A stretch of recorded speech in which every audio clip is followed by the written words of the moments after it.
When you think about it, the degree to which we engage in negative self-talk is almost like having a narcissistic abuser constantly present with unlimited access to you. And if you can tamp down on and eventually set a better boundary around that abuse, or even make that abuse go away, what do you think changes? What do you think it would do if you changed the way that you spoke to yourself about yourself?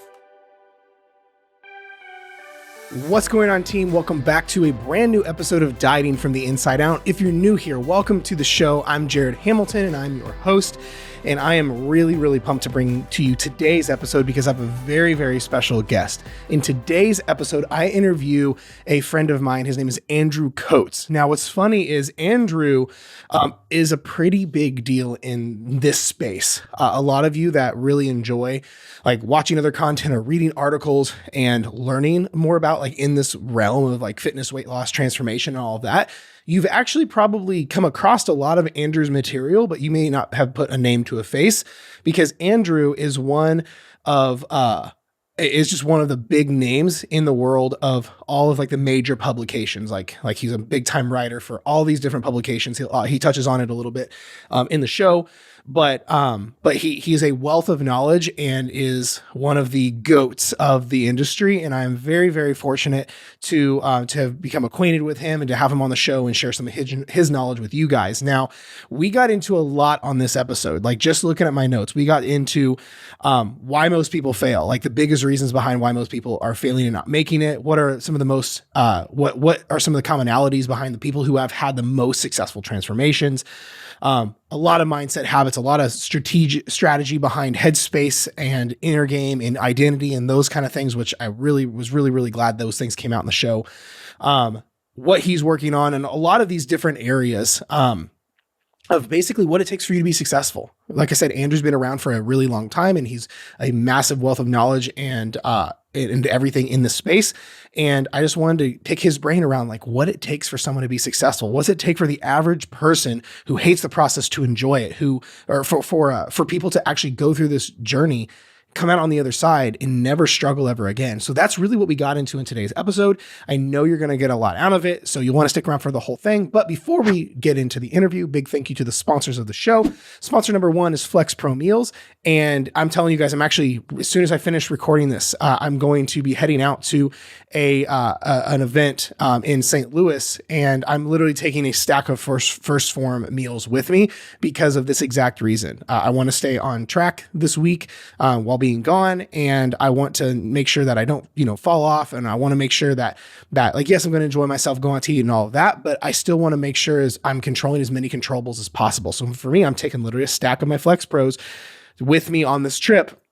That way I've just got more control over those things than just like, fuck it and figuring it out. So if you're into that sort of thing where you want to be able to have food that tastes really good, that's cheaper than going through a drive-through, that is on par and on point with your goals, that way you don't have to think about as much. I'm telling you, Flex Pro is a huge advantage, to say the least. If that's what you're kind of into and you're wanting to learn more about it, then definitely go check out flexpromeals.com or hit the link below. But if you use my code Hamilton Trained, it will save you 20% at checkout, which is pretty legit. Then second sponsor is First Form. That's actually the event I'm going to this week. First Form invited me out to come to Summer Smash, their big annual event. So it sells out in like 30 seconds. So they basically grabbed me a ticket and said, we want you to come. So I'm like, okay, cool. I'm doing it. So I'm going to be heading over there, like I said, as soon as this finishes recording. So huge thank you to them for being a very loyal sponsor of myself and the show. Cause that's the thing, guys. We all know that supplements are not the end all be all. They are not just everything that your program should be centered around, like a lot of these other programs where everything comes down to if you're taking their protein or taking their vitamins or whatever the case is. But that's not the way supplements should be approached. Supplements are there for you when you need gaps filled that you're not getting with food. It's their supplement for a reason. They're not like the main whole thing. But the thing is, First Form makes it really nice because you know what you're getting. You know you're getting quality. You know you're getting the right stuff. You know the label's accurate. It's been third-party tested. It's safe. It's not from someone's basement. Because the thing is, where most people go wrong with supplements is they just go to Amazon and they try to find the least shitty tasting and the cheapest. But the problem is, you're not going to get the best stuff for you. Whenever I would do that, like it would tear my stomach up. It wouldn't be as good. My adherence would drop because it tastes like shit, all of those kind of things. So I want to make sure that you're getting the right quality for spending the money and not just wasting it with stuff that is kind of unregulated and not in a very good place. So definitely check them out. Hit the link below. And that way you can qualify for free shipping, which is pretty dope. What else? I'm trying to think if there's anything else. I think that's it. Like I said, I'm really excited to go on to First Form HQ this week. I've never been out there before.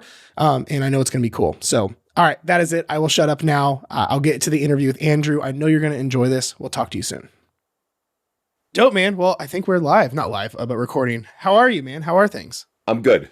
I am fulfilled with a lot of really cool projects. You know that whole thing where your first default answer is to say, I'm busy, as if we wear busy like a badge of honor. This is not my original sentiment, but I more and more try to get away from celebrating busy, because I think that when we are of the mindset of busy and we value busy, number one, we perpetuate it around other people. But I think we're really good at filling our time with relatively trivial, low leverage tasks that make us feel productive, and busy, which tend to distract from setting boundaries around deep work on big picture stuff that really leads to both our own career growth, our own success, but also building and creating things that actually help more people. So it's a mindset shift that I get. Is your audience more the consumer, the person who, might coach with you, or we got a lot of coaches in here? Both. I mean, both, to be honest. It's mostly geared to the consumer, but I love this. It doesn't have to be just geared towards that. Like, I love this. This is beautiful. I think this sort of thing this works for anybody, because what's the obstacle to a lot of people's, hey, cooking meals, preparing meals, engaging in healthier activity? It's like, well, we're busy, right? We're too busy. Well, what's making you busy? Have you ever kind of audited your time and looked at what's going on? And is skipping the superficial lecture that rings true, but it's not empathetic to say, well, you're pretty current on all, the major TV shows and how much time you scroll on your social media.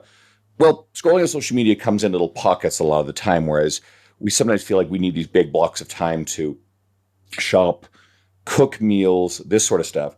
But I do think on average, most people find themselves filling the schedule with busy work on top of the things we need to do. And I think that's a really good place to at least start for both the fitness professional in their career who wants to accomplish more, and the person with the quote busy life who wants to engage in healthier behaviors on average. That's so good. I love that, man. We're not even a minute in and magic is already dropping. I love it. So along those lines though, so for the person that's listening, that's in that place of, wow, like, you're right. I'm always busy. I'm never not going. I'm reactive all the time, but my results are sucking, but I'm busy. Where would someone even start with figuring out a solution to that? I think you have to take it a step back, and this aligns all this. It's the stories. It's the narratives. We feed ourselves narratives. We build narratives around the way that we already are, right? We are post-rationalization machines. Humans are phenomenal at certain things. Post-rationalization is one of them. I've recently been using this example a lot, where you and I met at Coaching Con. Had a great time at that event. You were up on stage. You rocked out. And if you remember, Alex Hormozy did a presentation, and he talked about sales, and he talked about a spectrum of people who are either logical buyers or emotional buyers. And Alex is brilliant, and that all makes sense. But fundamentally, no one's a logical buyer. Everybody's an emotional buyer. And buying is really just it is any choice you make. In any choice or decision you make, you are buying. We use the word buy as in like a financial transaction, but anything we do or choose to do with our time is technically buying, right? And getting anyone to make a choice and convincing of someone is selling. And that's an important thing for fitness professionals to understand. So let me bring myself back around. So we ultimately do everything, whether it's the food we eat, the car and the house we buy, the people we spend our time with. It's all rooted in our emotional wants and desires. Now, I think a lot of us are pretty good at running that through a reasonably logical filter. But I also think that we are phenomenal at post-rationalizing those choices because of the underlying emotional drive. And what are we trained early in our careers as fitness professionals to do is look for the quote dominant buying motive. What's the really emotion, what's the big emotional driver? And this is actually how we help people. If they come in and spout out a bunch of logical stuff, the things that they think they're supposed to say to us, if we don't ask deeper, well, we don't get into quote deeper why. And people talk about, oh, you need to find your why, sort of fluffy stuff, but there's some truth to it.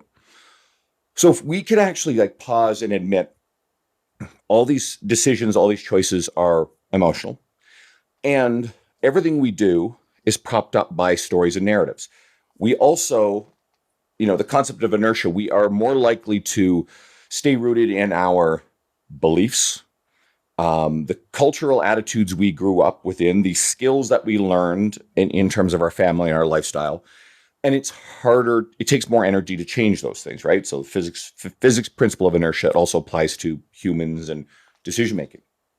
So it comes back down to, let's just stop taking our default settings, our attitudes, our beliefs, and stop just, let's start questioning them.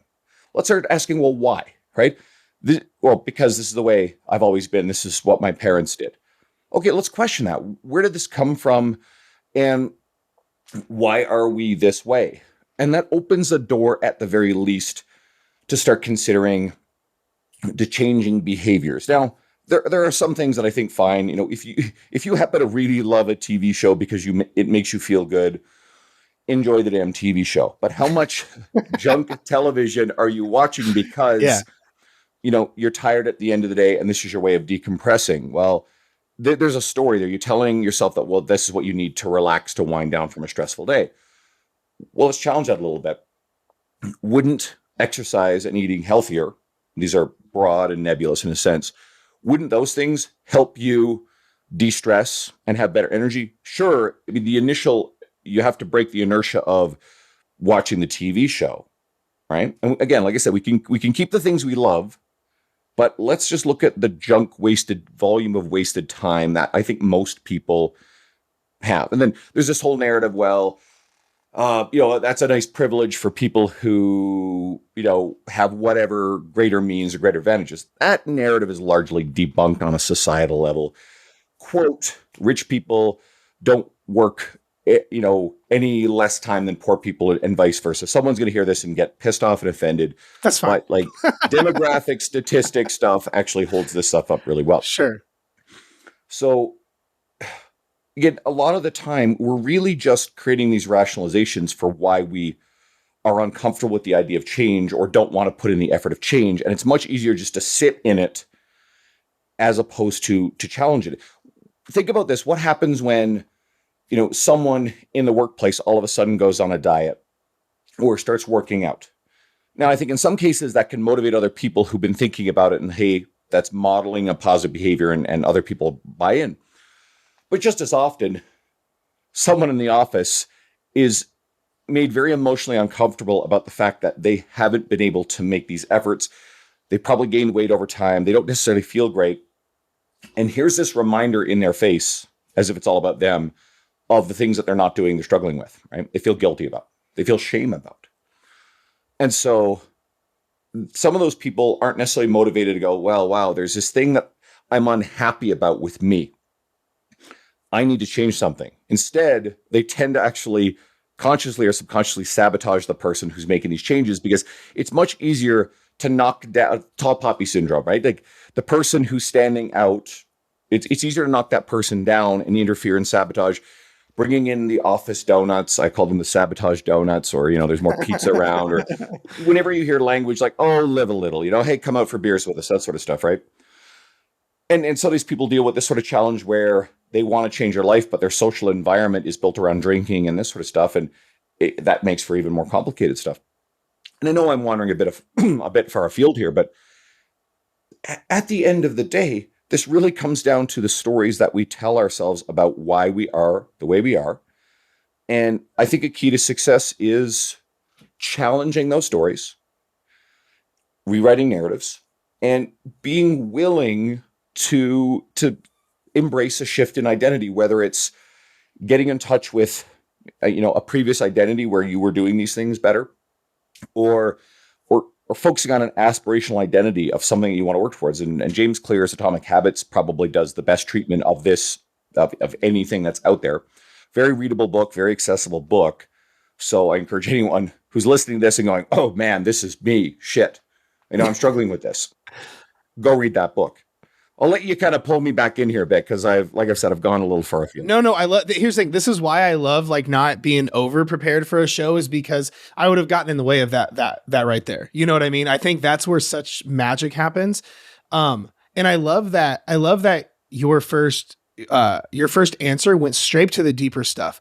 I mean, the show is called Dieting from the Inside Out. It's all about the inner game as it applies to all this stuff, because too often people focus on just the surface level and never make it. But you were talking about identity a lot, and like being willing to sit in uncomfortable situations and question the narrative, question the conditioning. And most people like avoid that like the plague. So like, I'm curious from your perspective, what would be like some of the first steps to rewriting someone's identity? Like, because it affects everything.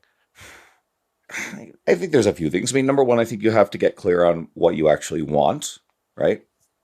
And it becomes reverse engineering. All right, well, what do you want? Okay, picture that. Picture that.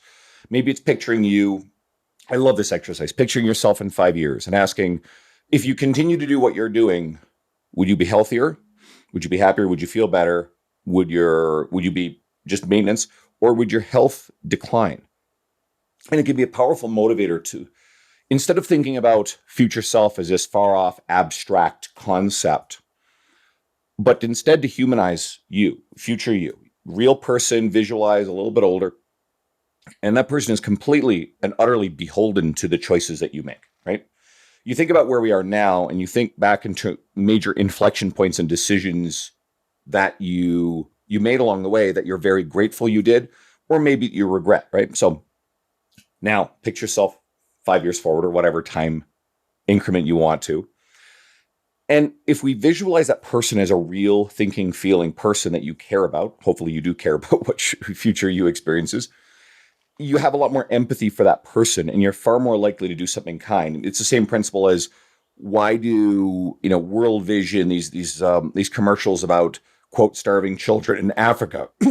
Why do they not just throw a whole bunch of statistics at you? Because people don't care about like aggregate numbers.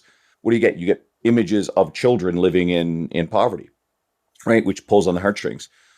So you almost need to do that with yourself, look forward in the future, and then ask that fundamental question. Now, then you can turn around and go, all right, well, where would I like to be? What would I like to look like? What would I like to feel like? What would I like to see my identity as someone who is, eats healthy, fit, active, etc.? What are your interests, or what interests do you want to do more of?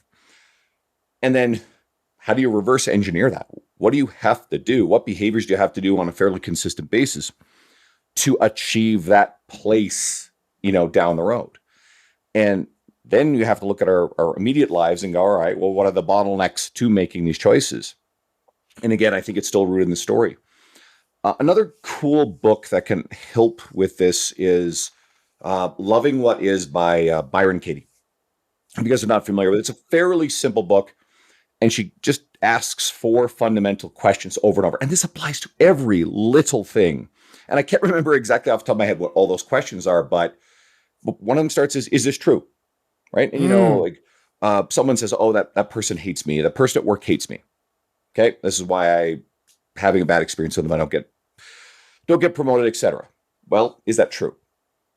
And someone's like, of course it's true. It's like, and then the second question, is that really true? And this is to actually challenge this story, because that's a story you've built up.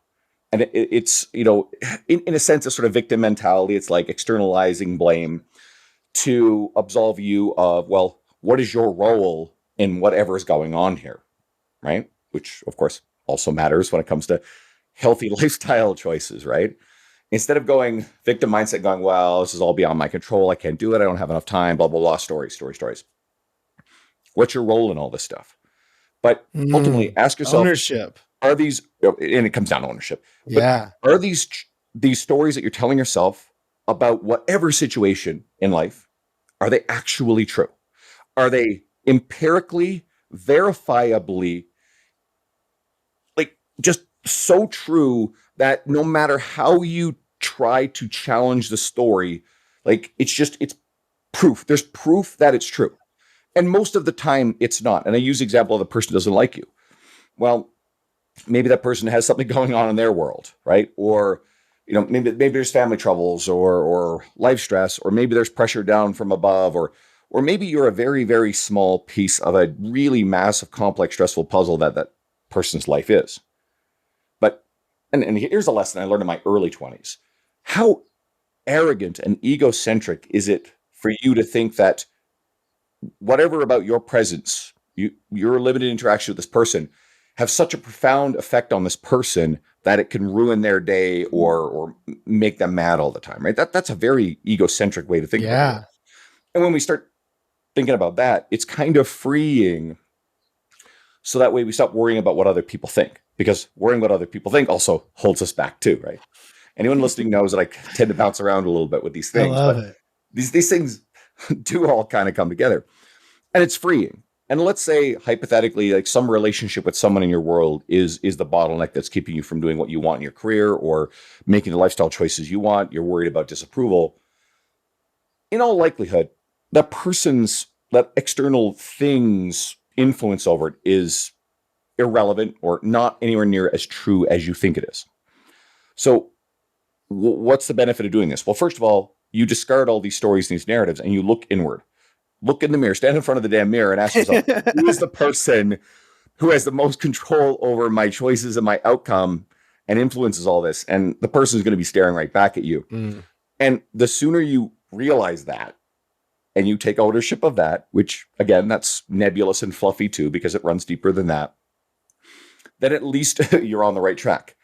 And if you have this strong sense of, well, I'm in control of my own outcome and I can make choices, then even in the face of the things that do negatively impact you, the people who may interfere, or the life circumstance that technically is a challenge or an obstacle, you take this attitude that it's not going to stop you, you're in control, and you tend to better find your way, navigate your way around obstacles. You find solutions, or you just simply too determined that the obstacle really doesn't become a problem.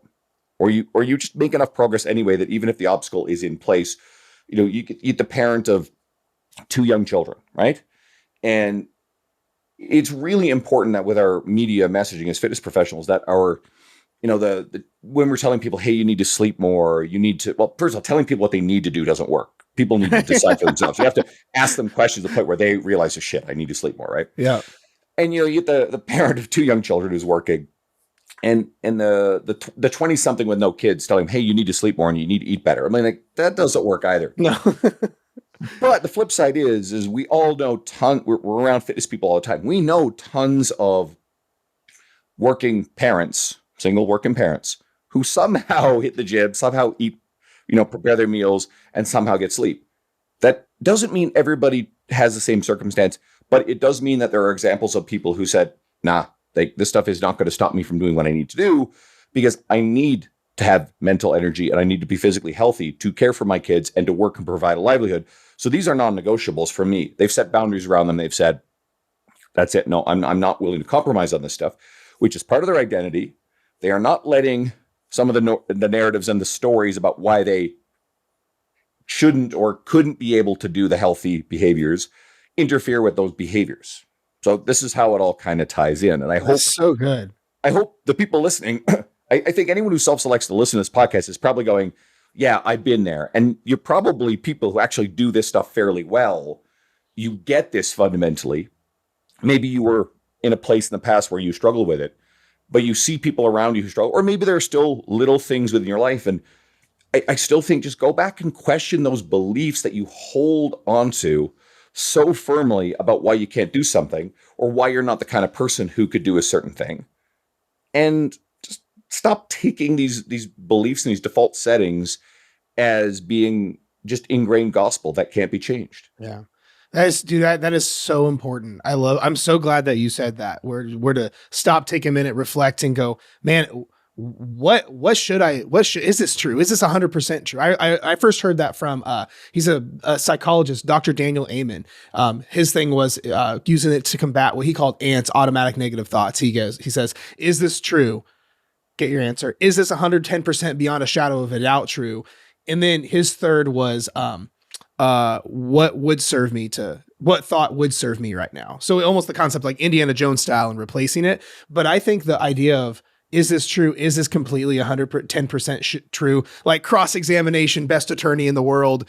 Is it still true? And I think everyone's narrative falls. I love that. And these clearly are born from the same psychological principles, ideology, understanding of the way that we tell stories and we weave these narratives. I think a big reason so many people struggle and suffer and stay in this vicious cycle of whatever results they don't want is they just believe everything they think.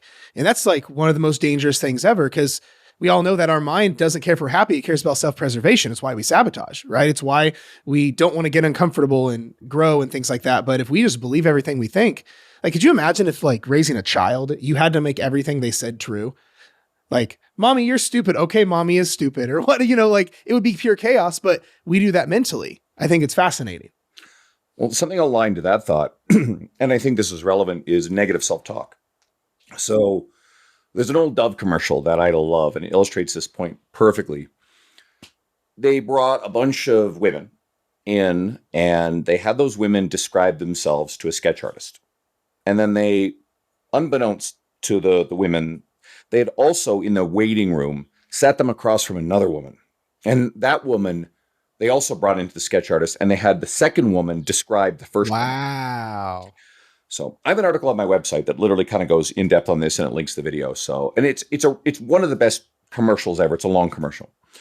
And then it goes into how the first woman tended to describe herself as less attractive, less pleasant, in more negative lights. But the second woman was either more objective or more kind, either way. And so what they would do is then they would show the first woman the pictures side by side of what they described as themselves and what the second woman described. And they would see just how much happier, more beautiful, more attractive the second person described them. And what do we notice? And everybody listening, you have these ideas.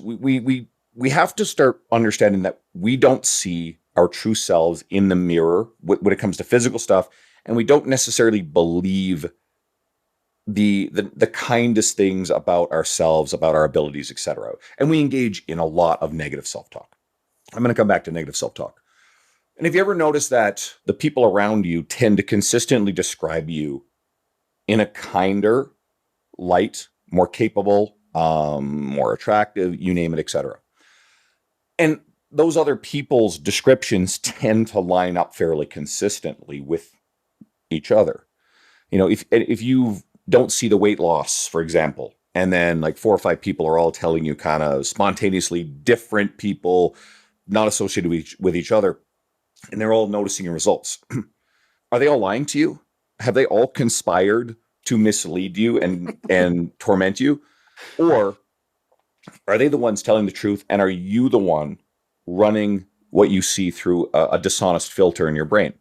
And when we fundamentally understand that what we see in the mirror is filtered, it's not objective, it's run through all of our own insecurities, we are hyper aware of the little details that we do not like about ourselves, whereas other people don't other people are not equipped with the same knowledge of everything we've ever done or experienced in our life that is embarrassing or we don't like about ourselves. And it's just to trust that the things that other people say are actually more objective, and you're allowed to believe in them. Now, with the negative self-talk thing, I think people also use negative self-talk as a way to build armor, right? As a shield from the mean things and the negative things that we will experience in life. Because yeah, we've all experienced, negative stuff from other people. It happens.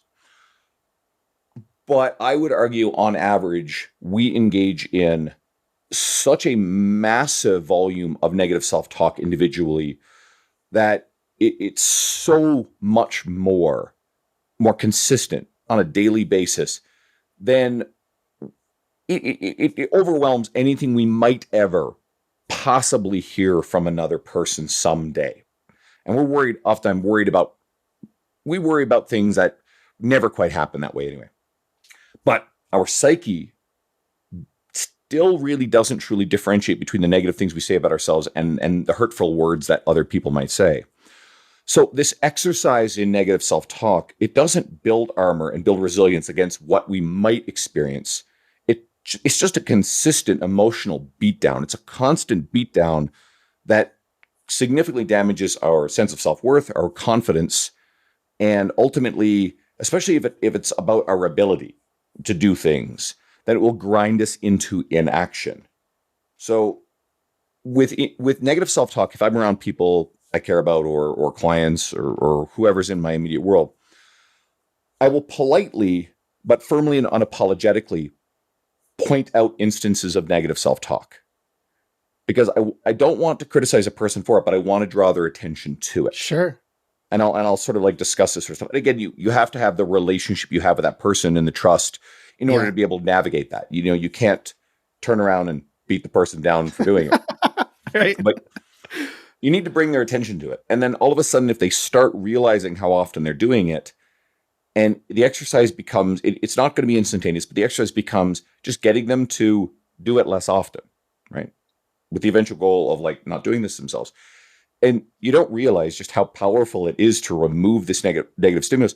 Who has ever had an abusive relationship in your world? Emotional partner, a two-faced friend.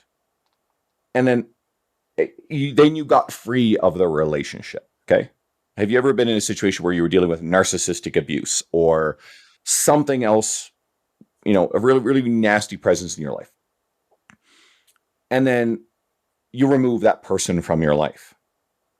When you think about it, the degree to which we engage in negative self-talk is almost like having a narcissistic abuser constantly present with unlimited access to you. Yeah. And if you can tamp down on and eventually set a better boundary around that abuse, or even make that abuse go away, what do you think changes? Well, if you've had the experience of removing that actual person from your life in a separate person, what do you think it would do if you changed the way that you spoke to yourself about yourself? Let me ask you this then. So for those that are, let's say they're listening going, wow, nail hit on the head. Like that's me. I have this evil clone that's behind me talking shit, abusing me, all the whole things. What would you say what would be some of the first steps to stopping it? Like, okay, I'm aware this asshole I can't get away from. What can I do to stop this? What would be some like tangibles that they could run with? It still starts with recognizing it, because I don't think we even recognize the fact that we're doing it all the time, right? It's there, it's constant, it's running. It's so normal and intrinsic and part of who we are that we don't question it. So start to question it, start to recognize it. When you say something unkind about yourself, whether you vocalize it or a thought in your mind, if you're looking in the mirror and your attention is drawn to something you don't like, some feature that really we are the only ones that kind of like tear ourselves up about. We all have these things, right? Yeah. Like, women will be like, I don't like my bat wings. They'll like show their tricep, right? And whatever. It's like, all right, put that thing at your side and flex it, and you realize that's actually mostly just your tricep with a little bit of body fat over it. Right. Right. You take a big bodybuilder, puts their arm out and like this, and it's like it'll jiggle because it's like it's muscle without tone in that position, right? It's not postural muscle. Whatever that thing we don't like about ourselves, and just start to fucking recognize that you're doing it. And when you recognize that you're doing it, maybe it just becomes resolving to stop. Maybe it's the Homer, like, oh, shit, I did it again. Okay, cool. And you just over time. So it starts with awareness. It starts with recognition. That's huge. I mean, I think it was Joe Dispenza that said, you can't escape a jail you don't know you're trapped in. And I think just the awareness, so much magic happens after that, Absolutely. Right. And I think it's also being kind and patient with yourself as you work on this, because depending on how old you are and the degree to which you've engaged in these behaviors, and I mean, some of this stuff definitely comes from, the way that people were raised and, experience with, sometimes read Brene Brown stuff. Like just if you're interested in this topic, just go and read She's great. all of Brene Brown stuff. Start with, I thought it was just me, but it wasn't, or it isn't. And she gets into shame, guilt, all this sort of stuff, shame triggers. This stuff's incredible, right? It's going to wake you the hell up. And if you're a male listener, even though her books are mostly written for women, she does acknowledge the vacancy of this sort of these topics around men's experience. And she definitely inserts enough to acknowledge the fact that she is trying to speak to men too, even if the themes tend to be more dominant with women. You'll get a ton out of these books. And if you can recognize shame triggers, a good example is, we'll stay with the women on this one. There can be people in your world who are very safe for certain types of conversations, but can be shame triggers for others. Moms can be a really powerful one, right? There's an area where if you're a woman listening and mom happens to be the mom who will make those snide comments about your weight, okay, that's a shame trigger. Mom's a shame trigger about that. So it becomes figuring out a boundary around that. Not so simple. Read Brene's stuff, it'll help. But mom may be a really safe place for challenging conversations about career or parenting. Or, another source of much shame for women is parenting, because there's being moms. So like every decision you're worried about being scrutinized. And you may have, again, that friend who is really great on one front, is a really supportive resource when it comes to parenting, but maybe a shame trigger about something else. So it's just getting a bit of an understanding about this stuff that probably will help. And then that way you definitely learn not to bring up or approach certain topics around certain people, which creates these problems. That's huge. I think just the awareness and then putting some subtle boundaries, or maybe not so subtle, is that alone will change everything, Let me ask you this. I want to circle back. You said this one thing, like maybe 10 minutes ago, and I wanted to go back to it. When you mentioned that, you have your non-negotiables that are in your life and they are not to be swayed with. And it keeps almost, the way you described them almost sounded like an anchor of like, it doesn't matter how chaotic, what's going on. These are my non-negotiables. So I'd love to hear you touch on, if you're comfortable sharing, what those are, but why non-negotiables that are anchors in your life are so important with your stuff. This ties into identity, because at the end of the day, a lot of what we talk about is overcoming willpower, right? We're trying to get people to make these lifestyle changes and all the stuff we talked about before. And to oversimplify, we tend to have to rely on willpower to make changes that are not part of who we currently are, not part of our identity, right? And while the science, people argue whether or not willpower is actually a finite resource and an inexhaustible resource, that's a pedantic and pointless argument, because in terms of the way it actually works, it functionally works that way. But we can bypass it if we build an identity around the behaviors that we want to foster, right? So if we're talking about in the context of healthy lifestyle behaviors, and we've all probably, even those of us who are pretty hardcore about working out and nutrition or whatever, we probably have had junctures in our life where we weren't. So we can kind of understand what it felt like to be on both sides of that fence.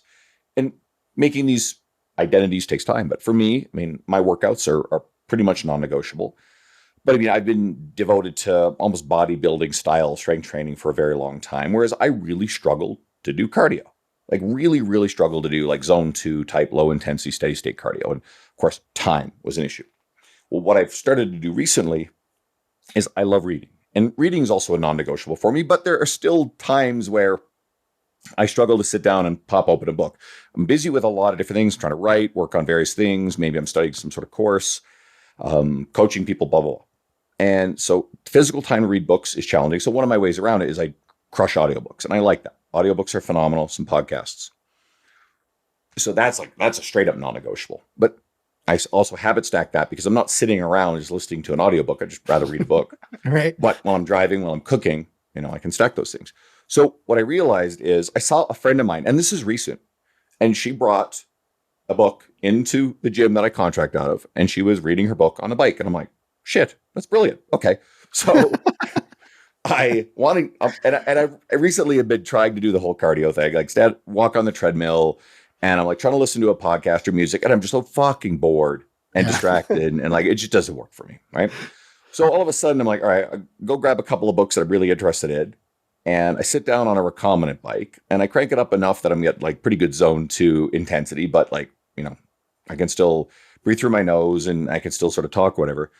And I'm reading this book. And next thing you know, I realize I can sit there for 20 to 30 minutes. I built up pretty good and I'm enjoying the book and I feel extraordinarily good, like really emotionally rewarded about this experience. So I've been figuring out ways to create something that's becoming more of a non-negotiable. And instead of like dreading it, whatever, now I'm like, all right, let's make sure I got my book packed in my gym bag. And, I'm actually looking forward to this. Like I started to look forward to it. As fucked up as that sounds, right? I love that. So nutrition. I also think that we got to be really careful about all or nothing behavior. And I think that's where people get into trouble. It's like they do the New Year's resolution and they're like, all right, well, I'm never going to eat sugar again. Right? I'm never going to drink any more alcohol. Okay, cool. That's going to work for sure. And but they do this deliberately, and I'll explain what they're doing. Right? I understand what the hell they're doing. I'm going to go crush the gym. I'm going to go do a whole bunch of cardio. I'm going to go for all these runs or whatever. Because they feel emotionally uncomfortable about the fact that they're not engaging in healthy behavior. So New Year's is a good reset point. And it doesn't matter what month someone decides to change. I mean, there's a stigma around New Year's resolution. I find that a lot of people, really clever people, start in December because they're like, all right, cool. I don't want to think about this as a New Year's resolution. I'm going to get a jump on it. But what I think a lot of people do in January or on a Monday or whenever, whatever juncture, is they set some sort of impossible ideal. And subconsciously, they know it's an impossible ideal. But what they're doing is they're giving themselves permission and they're feeding into the narrative that they actually can't. They're feeding it by giving it a try, giving it their best effort, and then going, well, I tried, but I just couldn't do it. And it tends to alleviate some of the emotional discomfort over not making those efforts. And the problem was the plan was wrong. But the plan was actually never designed for long-term success. The plan was designed to alleviate the emotional discomfort, give it a short-term effort, prove the narrative that they couldn't do it by gaming the setup to set themselves up to fail. And then, well, I tried. And then they go back to the way life was before. And then they're a little bit less emotionally uncomfortable with the fact that they are where they are until that emotional discomfort creeps up again. And then they go through that cycle again. Or they get in front of someone, resource media, hire a trainer, et cetera, that has an approach that gets them to listen, like you don't have to do this white knuckle crap. Right. You could enjoy strength training. You go 2-3 times a week. You can make gradual efforts. You don't have to be all or nothing with your nutrition.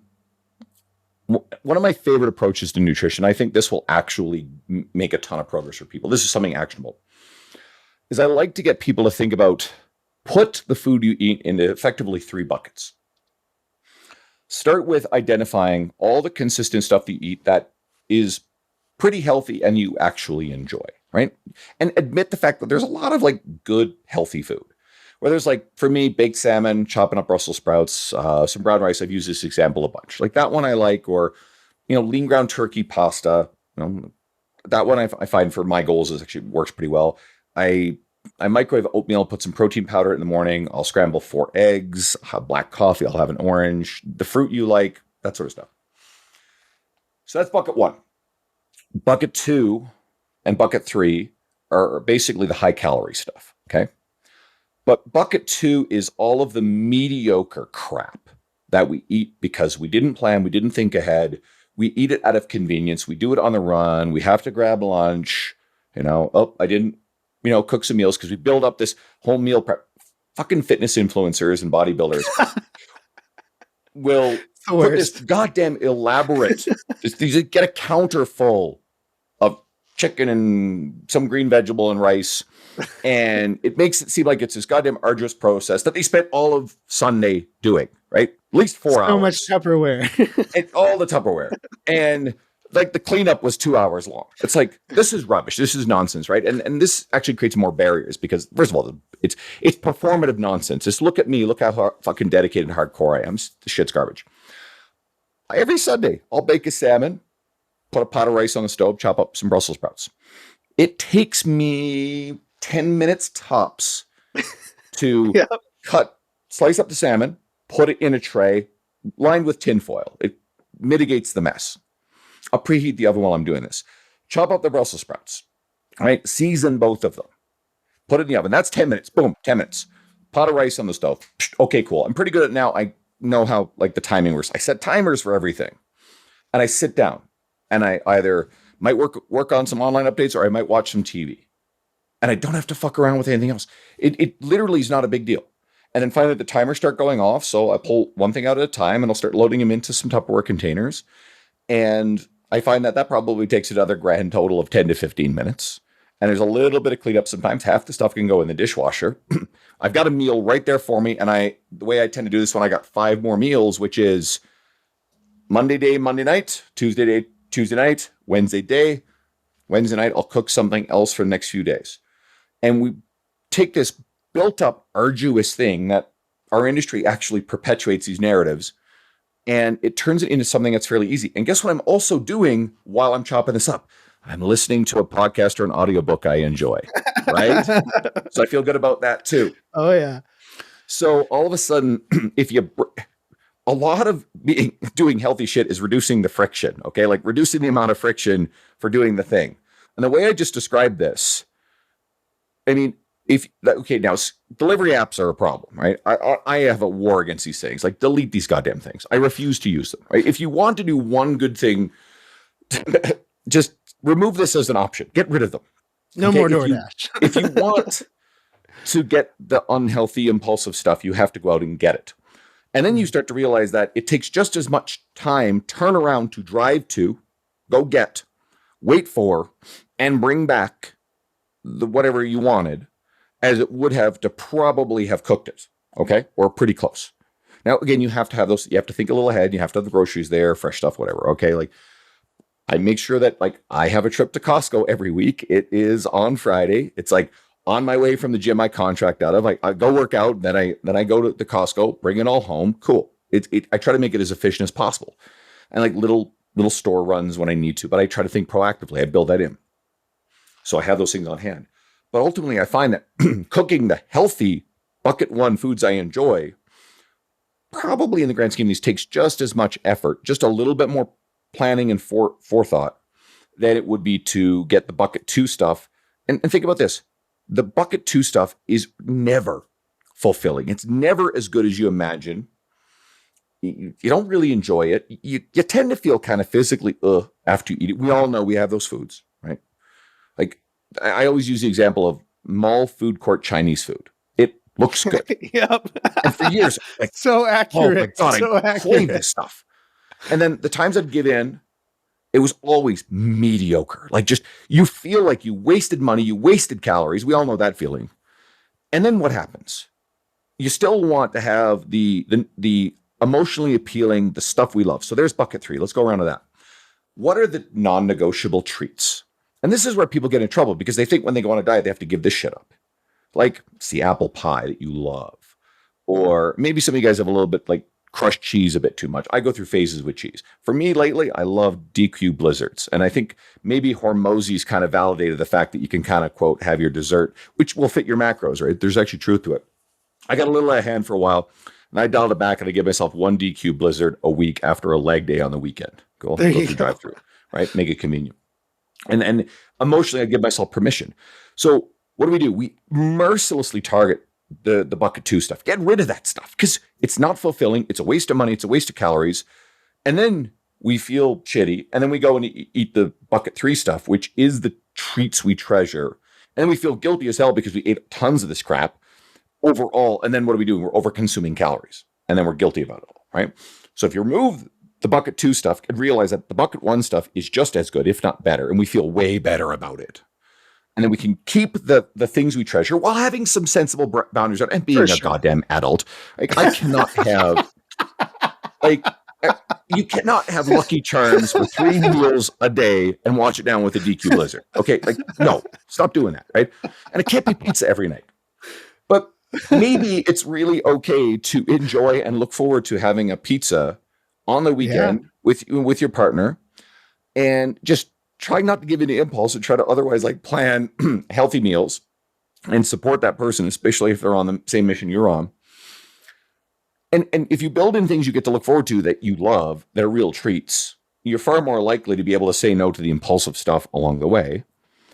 And I really do think that there's great room within a reasonable diet to lose body fat if that's your goal, to maintain weight, to build muscle by focusing on that tons of the healthy stuff that we actually really like and admit that a lot of it's really good.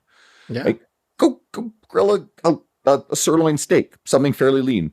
Bake some baby potatoes with it, right? Like maybe maybe grill some asparagus. Grilled asparagus, grilled some mushrooms. Phenomenal, right? That's good. And if you're counting calories, be mindful of your total calorie intake, or do simple shit like, okay, like what are the easiest strategies in the universe? If you're used to eating, if you're one of those people that actually eats vegetables, and I struggled for years with eating vegetables. I had this great ex-girlfriend; she would cook them all the time, and so now I eat more of them.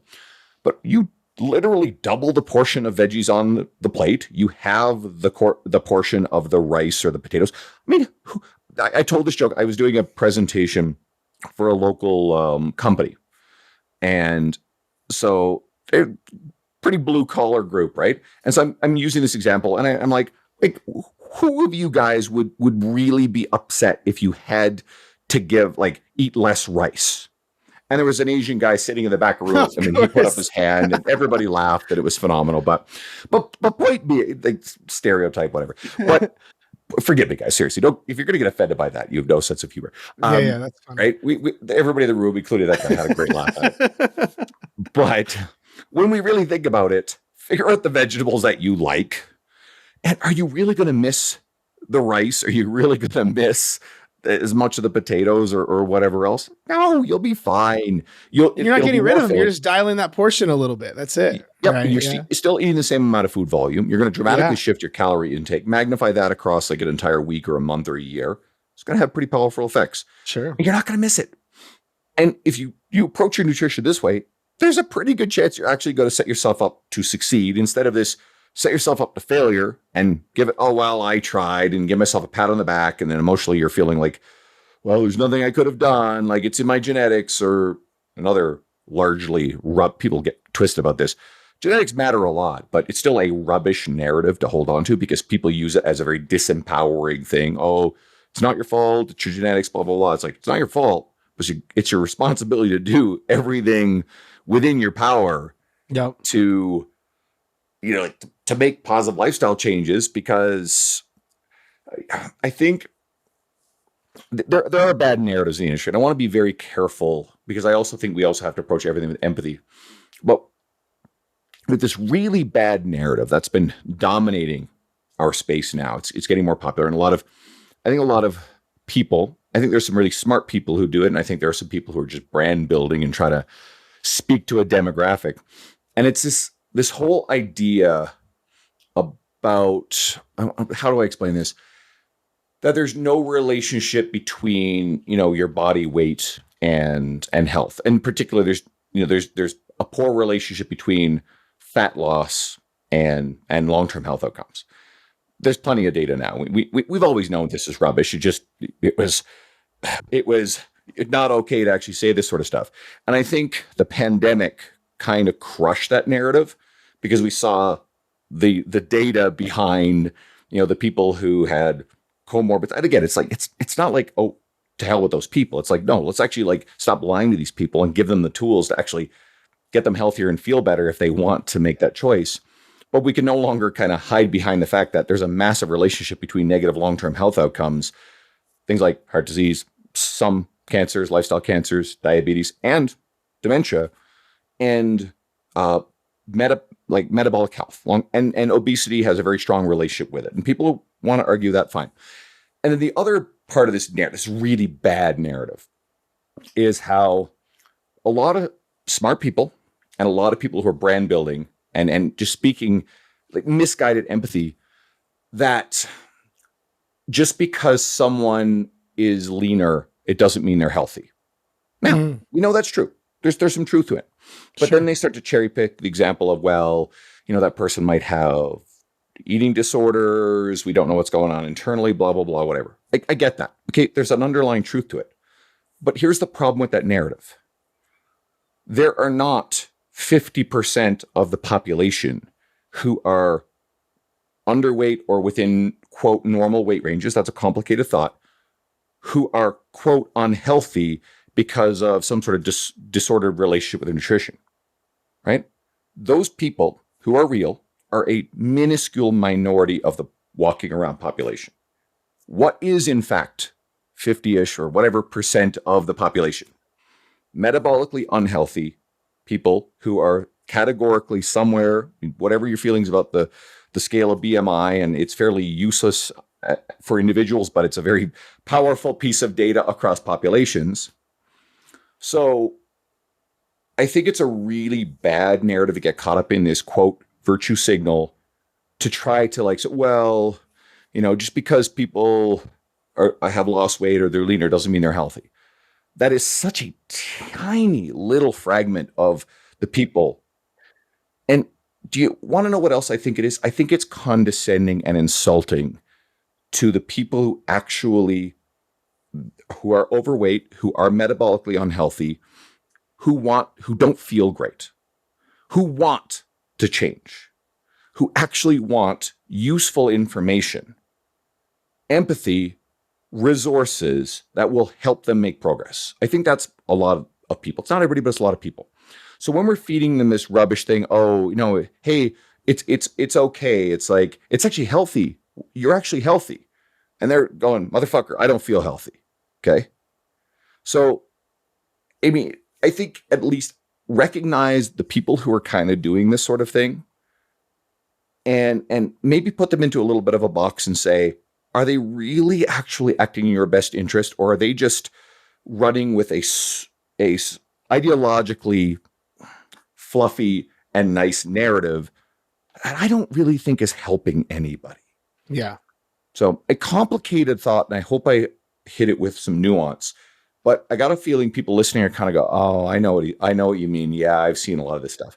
And there are people that I like who do this. And I think some of those people actually overwhelmingly still have good information. But I think there are some people who this is their entire narrative, and I think they're building a brand around it. And I would be very wary of the people who are completely building a brand around Speak It, because I find this message incredibly disempowering. And I think it's, on the grand scheme, I think it's actually fundamentally dishonest. That's so good, dude. Man, I cannot believe almost an hour has gone by. That just flew by. I love, dude. In our conversations in Arizona, yeah, Coaching Con. We did not get into any of this side of you, and I love it. This is amazing. This is why I love the podcast, because it just gets cool shit to come out. So where can people, number one, find you at? Because I think there's a lot of people who have actually read a lot of your work, but they have no idea this is who you are. Because, I will get into a lot of your stuff in the intro. I record that separately, but a lot of people, I think, because you are not an egotistical asshole and are very humble, I don't think people or people that aren't familiar with you know of who Andrew Coates is. So for those listening who follow my media, and for those who don't follow my media, I'll actually explain what you mean. Most of my posts are just Twitter posts with some sort of caption or idea. And some of the things we talk about here, I touch on very directly and regularly. Some of these things I think require such depth of nuance that I don't think they play very well in little sound bites on social media. Social media is really just an introduction, some actionable stuff. Hopefully it entertains or motivates or educates people to the point where they decide, all right, they're going to stick around, follow, and dive into my other resources. So like you'll tell people I write for a bunch of major publications. Those articles, I'm able to get into more depth. I have a podcast I've been doing for 5.5 years. Yeah. Actually, I have 2 podcasts. So those are great vehicles to get into more of this depth and nuance. I work full-time in person. I mentor trainers. I have online coaching business. I have all the other things I talked about. A lot of public speaking over the last couple of years. So I actually don't have time to treat my social media as a full-time thing. A lot of people who use social media aggressively, it's very full-time for them.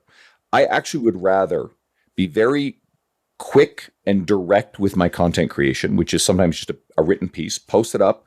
I'm not doing 2 hours of video editing. I know I probably should do more video. And so I'm not as visible unless I'm in my stories. But I don't, at this point, feel like I need to be. I've built a very large, by most metrics following based on what I've been doing and the backing of having the quote credibility of writing for the big publications and the public speaking by doing it this way. So it's been very, very easy to put up, high leverage, as opposed to a lot of aggressive video stuff. Now, I think there's a lot of potential with video. I truly do. I think that's good. But this has just been an efficient system for me to work. At the same time, I also don't have this profound craving to always be in the video of my stuff.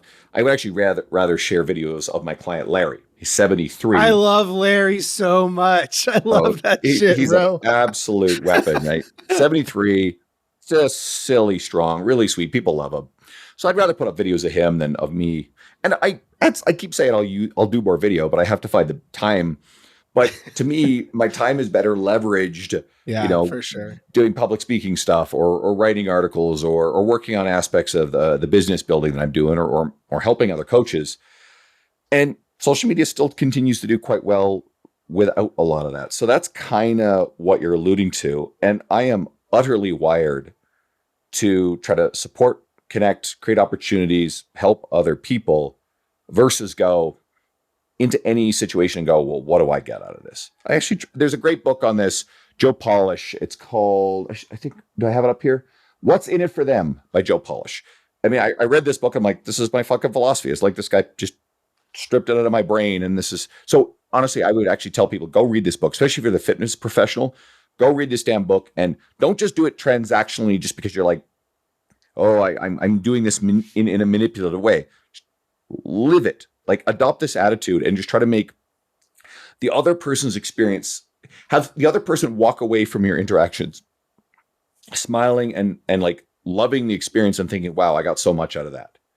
Okay. And honestly, good things will happen. If you do that with like everybody you interact with in your entire life, the coach who's struggling with your career, you start doing this stuff, you ain't gonna be struggling anymore. It's a long play, but you won't be struggling, I promise you. I love it, man. So you did ask, where do people find me? Forgive me for getting off track there. You can find me, all roads go through Instagram at Andrew Coates Fitness. So I will link podcasts through there. I will, if I have anything published, my website, www.andrewcoatesfitness.com. I'll put blogs. If I've written anything from some of the other publications, it'll be linked through there. I have a conference coming up October 13th and 14th. Not sure when this will be aired, but my hope is that my team will have the website this week open for registration. And I have a who's who of the industry speaking. Hell, I'll share it. So I've got Don Saladino, Luca Hocevar, they're good friends of mine, Dr. Gabrielle Lyon, Dr. Sam Spinelli, Dean Somerset, Lee Boyce, Brian Cron, Muscle Doc Jordan Shallow, Logan Dubé, good friend of mine who's part of John Russell's PPSC, my friend Hannah Gray. I am missing Krista Scott Dixon of Precision Nutrition, and I've got my friends Kelsey and Dennis Heenan, who have this massive social media presence. I will be speaking. Christian Thibodeau is supposed to be on it. We are having some potential scheduling conflict. We're going to see if we can still make it work. And if Christian can't, well, I will find someone else to knock people's socks up. But I've got one hell of a lineup, and I'm really excited. Holy shit, so, bro. Yeah. Like, dear God, that is an insane lineup. That's an all-star lineup. That's like the wet dream of someone like me. That is such a lineup. That's absurd. All right, mark it down. October 13th and 14th. And like I said, I'll have a website available for registration. And here's a beautiful thing. The hotel we got, the rooms are inexpensive. And then you Americans get the bonus of the conversion. Like the hotel rooms, you're going to be like, how the hell are these this cheap? Right? You got to fly up here. Edmonton's a little far north. That's all. But it's pretty sweet. I love it. I have a Canadian coaching friend of mine. She calls it the American discount. If someone's like, because the way the currency works. So that's great. But good stuff, man. Dude, this has been so good. This has been fun. I appreciate you having me on. Yeah, man. I appreciate you doing this. I appreciate you, everything you've done for me. You want to talk about you embodying that, like what's in it for them concept. Like I have been very much a recipient of that in just our dynamic, and I am beyond grateful. So I appreciate everything. You're doing good work. I mean, anybody listening, I like this. So, if you're a longtime listeners, think about this. Jared's not getting paid for this stuff. Right? Yeah, his career is flourishing. He's doing great. He's been killing it. But, the podcast, he's doing the podcast because he likes doing the podcast. So go do a little kindness. Go give him a 5-star review. For those of you guys who've been listening for a while and keep forgetting to do it because you say you're going to do it, don't be like driving and like just trying to just Remember, next red light, pop it open, just have it as a reminder. And then when you get to where you're going, like, just pop it. It takes a few seconds. Do that little kindness. It'll go a long way. And if you're somebody who is from my media, who is finding Jared's podcast for the first time, well, scroll through. There might be some guests who are some friends of mine you like anyway. Stick around, check out more of it. So now, guys, thanks for listening. I appreciate you having me on. Thank you, dude. And we are back. Thank you so much for tuning in today to this episode of Dieting from the Inside Out. I know if you stuck around for the whole thing, you got so much value out of my conversation with Andrew. Be sure and follow him. Be sure and reach out to him and say, hey, I listened to you on Jared's show. You crushed it, whatever. Please do that for me. It would mean a lot. If you haven't already, be sure and also subscribe to the show. That way, you know whenever a new episode goes live, because we're pumping these out every single week. And I have some really cool stuff coming down the pipeline for you. I'm really pumped about it. Now, before you do leave, I do have a little bit of housekeeping for you, because I got some stuff for you. I don't want you to leave empty-handed. Excuse me. Number one is, if you are still just kind of lost on this journey, you're like, I don't even know what way is up. I'm not sure how to lose weight and keep it off. And some of the stuff that Andrew and Jared were talking about, I actually have a free course. It's all through email. It's amazing. It's completely free. It's called the Fat Loss Checklist. If you go to the link below, just click on it and put in your best email where you want me to send it, and I'll let you go through it completely for free. And it's going to give you the A to Z's of fat loss in the most sustainable way possible. That way you don't keep yo-yoing back and forth. So a lot of people that go through that, they come out on the other side like, why have I been struggling this long if this is how simple it was? So I want that for you. Second thing is, if you are on your own and you need like what I call a home base, where I get it. I talk with people in your shoes all the time where they feel alone. Their friends are like crabs in a bucket, so they get insecure when you start losing weight. The husband doesn't get it, or he's neutral or even cynical. Kids don't give a shit, and you're just like, man, on your own. Well, I want you to have a home base, because it's so important to get around the right kind of people, the right quality of people who are all moving forward. And I have that completely for free. It's in my group called Fat Loss Simplified. I host it in a Facebook group because you're already on Facebook anyway. And it is where you can go to get loved on, to get support, to have accountability, and to get help. And I put so many trainings in there, so many resources in there. My team is in there, and it's, like I said, it's completely for free. And we have people join that group and their life is never the same. So I'll leave a link below for that as well. And then finally, if you are in a place where you're like, I'm just tired of the mental the mental hoops to jump through, the mental craziness, the back and forth of trying to figure this out on my own, always doing research, always looking stuff up, always trying this. And you're constantly in that phase of throwing shit to the wall, hoping something sticks, and you're tired of it, you should absolutely apply for one-on-one coaching. Now, granted, we do not work with everyone. You do have to qualify to work with us. We have to make sure it's the right fit. But if it is the right fit and we do accept you, your life will never be the same. So I do have a special place in my heart for podcast listeners, because it takes a special kind of person to listen to me talking to a mic for 45 to 60 minutes. So if you do apply for coaching at the link below, it will take you to the front of my list. So this way you can kind of jump through past a few people. Like instead of this a little bit bigger process, you can go straight to the front of the list of people applying for coaching. And if you do get accepted, I'm giving you about $4,000 worth of free shit, which is pretty cool. So if that kind of tickles your fancy and that's kind of where things are at, I would absolutely encourage you to apply for coaching. That way we can stop the struggle, where you can quit trying to figure this out on your own forever. Otherwise, that's it. Be sure and check out the rest of my socials. Those are in the description. But also, if you have not checked out our new podcast website, you are missing out on a lot. So now with the podcast, we have our full show site called dietingfromtheinsideout.com, and we have everything the podcast touches is there. We have the full-length YouTube video is there. All the show notes are there. We have the whole episode transcribed into a blog so you can read through it. Every resource we talk about is there. So you want to go subscribe to the site. You'll love it. Give me your feedback on it, and we'll go from there. But I'm telling you, I'm really happy with it, and everyone who's gone to it loves it, because everything's in one central spot. But otherwise, that is it for today's show. I appreciate the fuck out of you. I love you. I'll talk to you next time.